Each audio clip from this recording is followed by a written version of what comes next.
Short video বানাচ্ছ কিন্তু view 0 বা 100 এর মধ্যেই আটকে যাচ্ছে, তাহলে ভুলটা কোথায় জানো?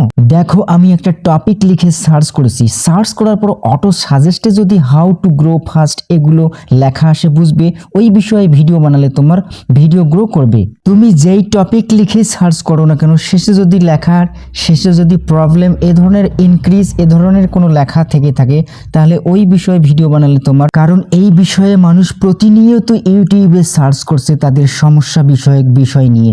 তো সেই বিষয়ে যদি টপিক সেই বিষয় নিয়ে তুমি ভিডিও বানাও, তাহলে অবশ্যই তোমার ভিডিও গ্রো করবে, অডিয়েন্সের কাছে পৌঁছে যাবে।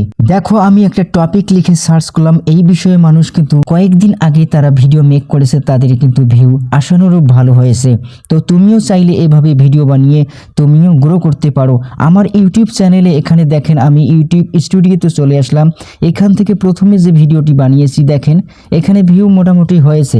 আমি যদি গ্রেট জব মোর এটাতে ক্লিক করি, তাহলে দেখেন এখান থেকে শর্ট ভিডিওতে ভিউ আসছেন, এই বিষয়ে ভিডিও বানিয়েছিলাম। এখানে গ্রেট জব দেখাচ্ছে 81% হায়ার, এখানে ইউনিক ভিউয়ার্স আছে 10। তারপরে এখানে যদি অডিয়েন্সে যাই, কোনো সাবস্ক্রাইবার আসেনি। এঙ্গেজমেন্ট দেখেন 101 ভিউ এঙ্গেজমেন্ট হয়েছে, রিচ কিন্তু মোটামুটি ভালো আছে। তো আমার একটু নতুন চ্যানেল, সেক্ষেত্রে আমার কিন্তু মোটামুটি ভালো।